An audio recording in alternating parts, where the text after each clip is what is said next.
Hi there, and welcome to the Engage Employee podcast. There is an irrefutable body of evidence which proves that organisations with engaged employees have more engaged customers and as a result gain long-term competitive advantage.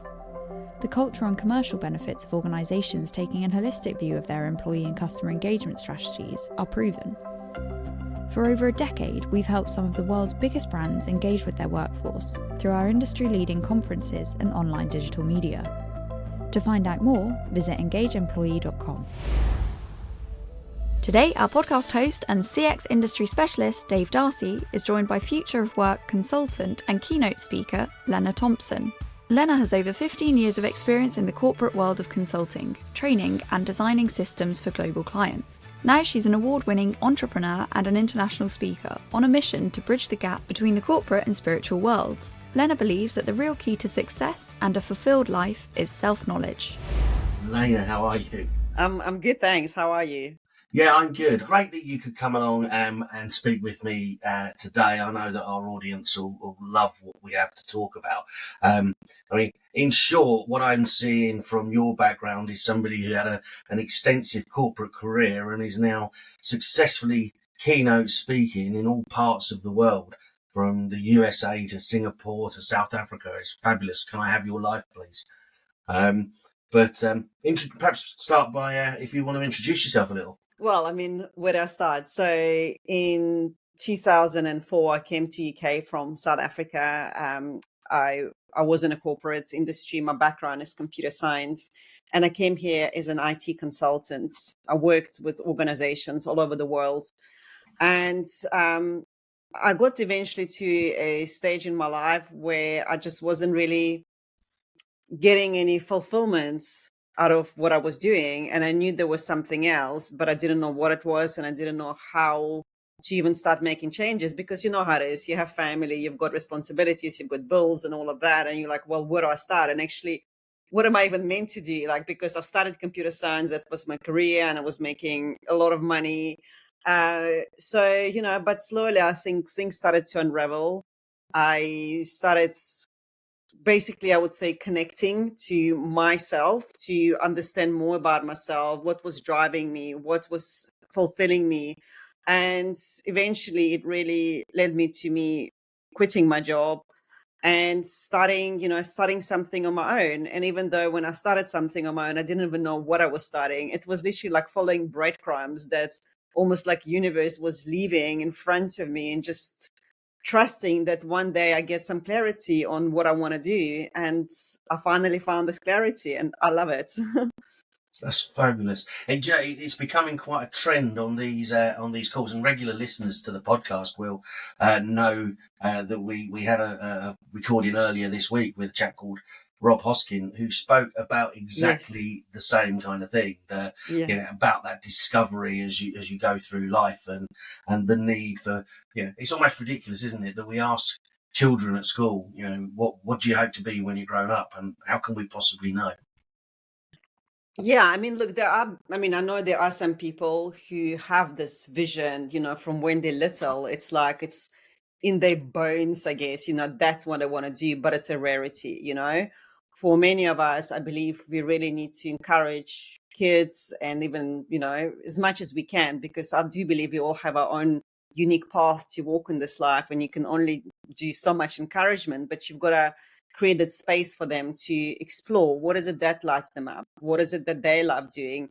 And really encourage them to follow these footsteps rather than what will make me money and what everybody else around me is doing. I think that's so important. I'm not sure who it was that said it, but there's a famous quote that if you do something that you love, you'll never work a day in your life. Yeah, I know that quote. It's not completely true. Maybe eventually. You've got to work hard to get to the point of being allowed to do something that you love. And the thing is, what I think, what I would take away from the quote is when you do what you love, it doesn't feel like work. Indeed. You know what I mean? You can even work hard, but it's you're just so fulfilled, I guess, and satisfied. And the fears can come up, the doubts, the uncertainties, but it's that drive, that purpose, that sense of something that's bigger than you that's going to get you through those times. That's a really, really great point. Yeah, I think the one thing that gets talked about frequently in this very fast moving world that we've now found ourselves in, and the way each individual feels at work is certainly relevant to this, is culture. And I think one of the things, first and foremost, that always strikes me when somebody talks about culture is, well, what is it? What do we mean by culture? Mm. Sorry, was that a question for me? Well, I mean, I think we all have our own interpretation of things, right? If you ask one person what future of work means to them, they will tell you it's AI. For someone else, it will be work from home. Same as I think when it comes to culture. So for me, really, culture means where every individual has an ability to explore themselves rather than, compare themselves to what other people are doing. And when the company actually encourages their employees to really give them time and space to understand who they truly are rather than doing everything for them. And what I mean by that, through the events that I speak at, and also I went back into corporate for over a year, which was a really great experience. I can see that organizations are really trying to meet their people much more than they were in the past. But as a result, what I believe is happening is like they helping them so much on the external, it's like, well, let us allow you to work from home whenever you want, maybe even working 4 day a week, taking whatever longer vacations and stuff. But they're still not encouraging people to change themselves from the inside. And that's why I believe, for me, the culture really should be not just the outer change, but also inner change within people themselves. So with all of that remote, the aspect, the fact people are remote or hybrid or whatever terminology we might want to use this week, building a culture and being able to innovate and adapt to the different needs within a business or within an industry, I guess that makes that even more difficult, even before we start looking inside the individual. Well, I don't think we need to start looking inside any individuals. It's not up to us to look inside anybody else. It's up to the individuals to Sure. look up inside themselves. We're not here to tell anybody what to do. We can guide them. We can lead by example. But at the end of the day, I mean, believe me, I still know people who work from home, who earn great salaries, but they're still stressed. They still don't really understand Sure. what they're doing with their lives. They still see the job as they just because it pays the bill. But if you ask them, does this motivate you? Like, what do you love the most about your job? Is that what you want to do with your life? They will look at me, and I've had a few conversations. They'll say, well, that's what I've always done. And as I said, we all have our own choices to make in life. But for me personally, that just now would have worked. When I was researching for this interview, one of the things that I saw was you referenced spirituality, and is this kind of touching on that area? And is spirituality something that's important within an organisation? I believe yes, because I mean, spirituality to me is a self awareness, right? If you think about why conflicts happen, why communication gaps happen in organizations, and I mean, that can lead to, teams falling apart, to organizations falling apart, to low productivity and engagement, is due to lack of self awareness. And self awareness is not just us understanding what our strengths and what our weaknesses are, but also firstly, taking control and radical responsibility for our own actions and behavior, rather than saying, this person did that to me, they treated me that way. It's more like, well, hang on a second. What is it showing it within me? Where am I not treating myself the way I want others to treat me? And really, going and reflecting on that instead of reacting to external circumstances. So for me, also then spirituality is being more open-minded and accepting that just because this person behaves in a way that we don't understand, it doesn't mean they're doing it wrong. It's just, it's their concept of reality, and we all have our own realities that we project. And that projection is based on our beliefs, on our upbringing, on our unconscious thoughts and patterns that we are running. So that's for me what spirituality is. Okay, in your profile, you make reference to human design. Does that follow on from the spirituality piece? Can you explain to us what human design is and how it can be used?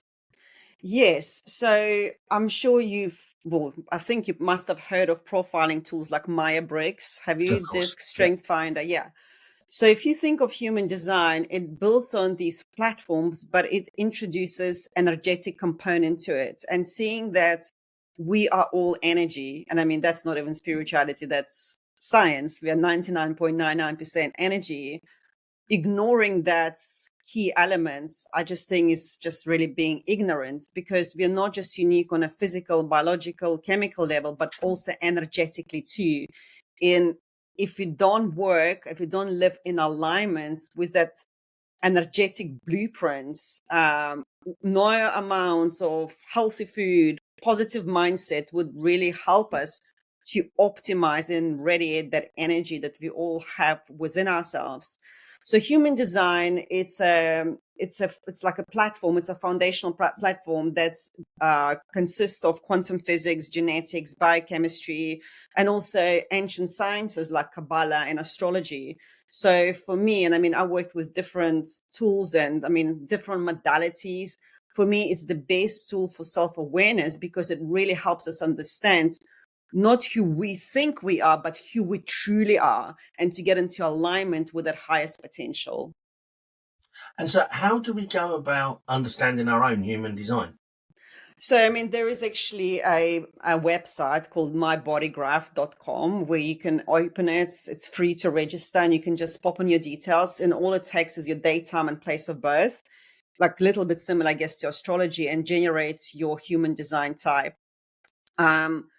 And I mean, that's like very basic info, but it will give you an insight, at least on how you are wired to use your energy. Because, for example, some people, why do we get drained firstly? Why do we get exhausted? It's not because we work hard, but because we don't really pay attention to things that energize us and drain us. So when you understand your human design type, you will know how to become more productive, how to become more engaged and focused. Because some people, let's say, their energy based flows when they work in short bursts. So it means like they do one task, then it's like almost pausing, re-energizing, and then going doing another task. For some people, they can work consistently like 9 to 5, even longer, as long as that excitement and passion there, because that excitement and passion, that's what re-energizes them. For some people, the energy flows best when they start things. So they're like the initiators, but not necessarily finish things. So they don't actually have the finishing energy. And that's when communication, the way they're designed energetically and genetically, the wire to communicate is crucial, because it's through communication they can get the right support so that people can help them to finish what they start. And you know how many people I work with, and they're like, oh my gosh, that's me. I start so many things and I can't finish them. And I'm like, well, maybe you're not even meant to finish them, but you're meant to know about it and to express yourself so that you can get the right support. Understood. And so you referenced earlier the likes of the psychometric testing, like Myers-Briggs and things like that. And obviously they seek, it's been many years since I last did one, but they seek a lot of data. They ask lots of questions in the same question in lots of different ways often, and so on, to give them more and more data points. Is human design, does it need that level of input as well? It doesn't need any of that. And if you think about it, we only use our logic, conscious mind 5% or something like that. Most of the time, we literally operate on a subconscious. So when they ask you all of these questions, you can use your logic, your analytical minds, but maybe a few weeks go by and something happens in your family or with your health. And then they give you the same questions when, let's say, you're depressed or you just had an accident. I bet you some of those answers will be very, very different. And that's why, human design, it shows you without any questions, and it literally describes you to such a deep level where the response I normally get from people is like, how did you know that about me? And it's not even me knowing that about them, but it's them just remembering that. I remember when I first looked at my human design, because not it only helps us to optimize our energy, but also tells us the best way we are wired to make decisions, right? Which is really interesting, because not everyone here is to make spontaneous decisions. Some people need to wait. And also, how do you actually make those decisions? It's, some people literally, they feel it like in the gut. For some people, they've got to find the clarity through the voice. We are so different in the way that we not just use our energy, but communicate, make decisions. But in addition to that, human design also offers us a glimpse into our life purpose, into our, into what is it that drives us? What is it that motivates us? So that looks a little bit more of astrology, I would guess, but even, I guess maybe a bit of astrology there. But when I looked at my human design, when I started doing my chart and I looked at my purpose, and I was like, I've always known that. I've always known that. And of course, through life, through conditioning, through societal pressure, you get so separated from that. And when I saw that, I just remember I was like crying. I was just so happy. I'm like, I wasn't crazy. I knew this was meant for me. So you touched there a couple of times on when you first discovered your human design. So talk to us a little about how that came about and what influence that's had on your own journey following that. Yeah. So, I mean, when I quit my job, I bought a franchise, which I still have now. And then I also went into network marketing. And even though I like the products, I like the people, I knew in my bones, this was not my path. There was something bigger, but I didn't know what. But in the meantime, I've spent multiple five figures investing in my coaching, in my mentoring, in marketing, sales, and I couldn't make it work. I felt like I was just like really exerting all my willpower and investing. I wouldn't call it spending so much money, but I wasn't getting financial return. And eventually I had this massive burnout. And I remember I canceled all the calls. And one call I had with this lady, I'm still in touch with her. She asked me, she says, have you checked your human design? I don't feel like you're using your energy correctly. Maybe you are not here to initiate, and rather, there is a different way. And I'm like, what do you mean? She goes, well, just read up on human design. And human design has been around since 1987. So I opened the internet, I started looking at it, and it was like a missing piece of a puzzle for me. I just remember the excitement that built up inside of me. And a week later, I flew to Russia. So I bought some books and I've hired a mentor, because as soon as I get excited, I get a mentor or a coach, because I believe, they speed up my journey. And that was like, it just blew my mind. Everything was just so accurate. But once again, it wasn't even a new information for something I've intuitively knew about myself. It was like extra validation, extra permission to be true to who I am, right? And I can't say like everything in my life changed within a minute. It was like little things, like little compartments in my brain started to open up. And I was like, great, now what do I do with this information? And then I spent almost a year like on a couch, like meditating, listening, journaling, because I didn't know. And then I received this, I would say, message from my higher self, whatever you want to believe, universe, I don't know, whatever you believe, to basically tell me that human design is the bridge to help me bridge spirituality in a corporate world. And I remember I said then, I laughed out loud and I thought, universe, you're crazy. Who's going to care about it? But interestingly enough, doors started opening up, and so many conferences I spoke at, people would come to me. And I remember Copenhagen, it was the biggest HR tech event last year in November. There were thousands of people. And this one woman came to me and she was crying.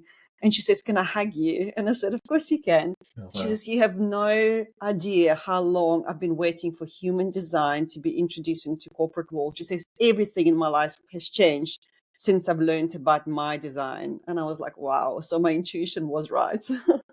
I think, tell me if I'm wrong, but, and I've got to address this because the audience will question me if I don't, but, you've used words like, you've talked about the similarity to astrology. We talked earlier about spirituality, and those types of things. There's always going to be the part of humanity that's skeptical to that. How have you encountered that? And if so, how have you overcome that? To be honest, I haven't. I mean, I'm sure the people who disagree, who thinks it's, it's not for them. But firstly, it's not my job to convince anyone, right? If people are listening to this and their lives are perfect and they know exactly what they're doing and everything is working out for them, then maybe they don't need this information. But right. If something isn't working and something they keep on doing over and over and they're repeating the same patterns and they're still feeling angry and frustrated, but they're still believing, that universe does not exist, spirituality is bullshit, all of that stuff, then maybe it's just being, I'm sorry to say, but narrow-minded. And maybe there's just time to experiment with something different. And if it doesn't work, it doesn't work. I remember I was speaking at a Disrupt HR in Guernsey earlier this year, and then the company invited me back to the office, and we were speaking about human design. And there was a small team. There was like maybe 5 or 6, and I did their profile. And their director, he was open to it, but he was skeptical. And within 5 minutes, he just sat there staring at me, goes, "How'd you do that?" He said, "Everybody should know about this." He says, this is mind-blowing. So, and that's the reaction I get from anyone. You've actually piqued my interest, because I'm thinking, I wrote notes as you were talking, and one of the things you mentioned was, because you said that to begin with that it takes very little information, but then you talked about charts. Explain to me where the charts come in and how that goes about being built. Yeah, so as I said, if you open, maybe not now, but after a call, you can go on a website called mybodygraph.com. Mm-hmm. And when you register, it's a free registration. It will ask you to put your date, time, and place of birth. And then you click one button and it generates your blueprints. It's difficult really because it's quite a comprehensive. Human design is not something you can kind of explain in a few minutes. But on the right-hand side, you will see, it will tell you your energy type. Now, there are 5 different energy types, and every energy type is designed to stay productive, engaged, focused, different. They all have their own set of skills that they bring to the table, and they work and they operate in a world very different. And depending on the energy type, people you work with, it can create conflict if you don't understand the requirements of another person. Because let's say one of the types is manifester, and manifestors, the people, they move really fast. They thrive on spontaneity. They start many things at once and often don't finish them. That's the one of the example I gave you earlier. Then there is a different type called reflectors who really, they are very slow paced. They really need time to decide. The environment is everything for the energy. If they're in the wrong environment, it can be a deal breaker for them.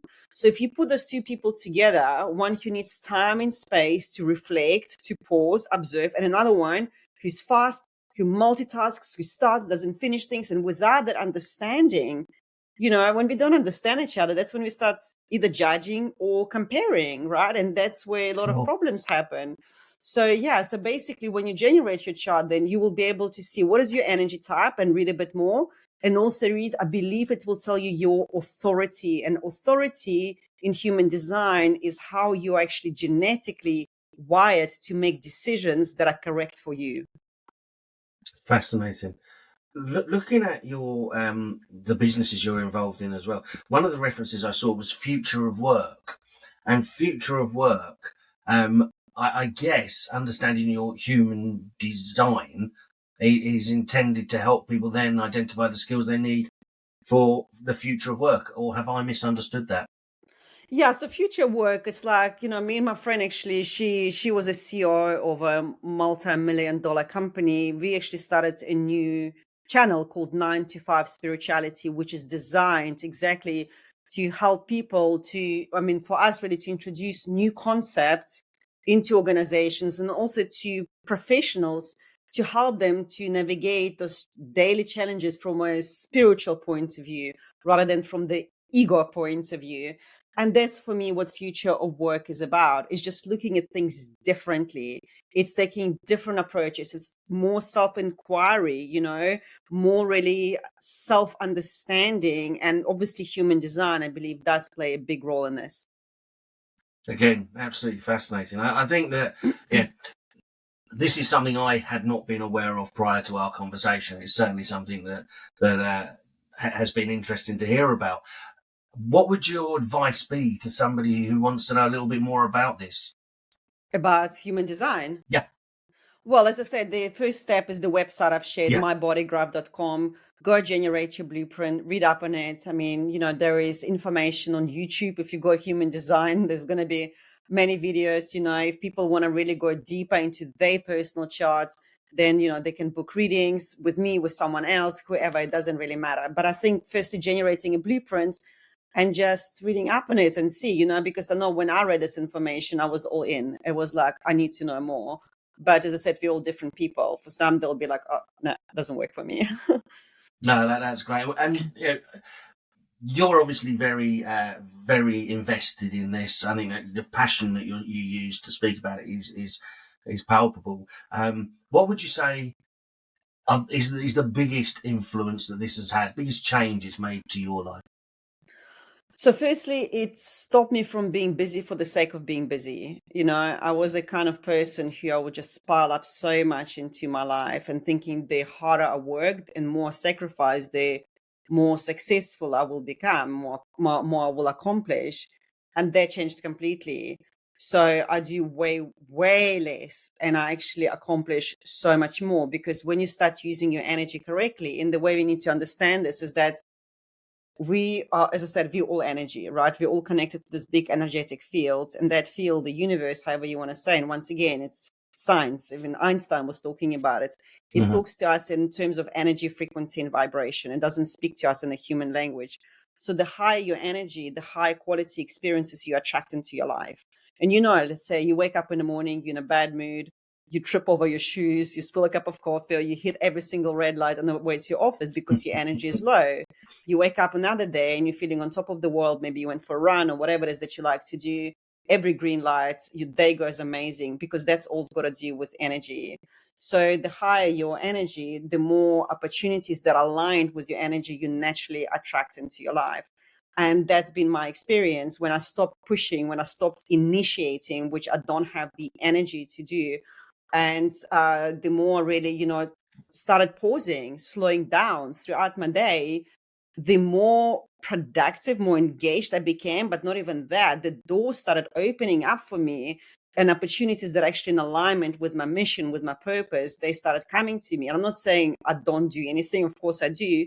But instead of taking 10 actions, I would listen to my intuition and I would ask, like, what is the one most exciting, inspiring thing I can do? And I follow that every single time, even though if it feels scary, even though if I have no idea where it's going to lead me, it doesn't matter. I'll always take that action because I know that this is the right action for me. And when I take that, the next action will be shown. So to give you an example, I own a franchise. I have 2 people working for me. I also speak at events. So I'm always writing new keynotes. And at one stage, I was also a full-time contractor at Morgan Stanley earlier this year. And I still went to the gym at least for an hour every day. I still picked up my kids from school. I had at least 2 hours a day where I meditated or I journaled and I was by myself. And, people would say to me, like, even with one job, we don't allow ourselves to have so much time. How do you manage it? Because I know what aligned, what inspired action is. And it's a very different thing from just taking a busy working day action. Wow.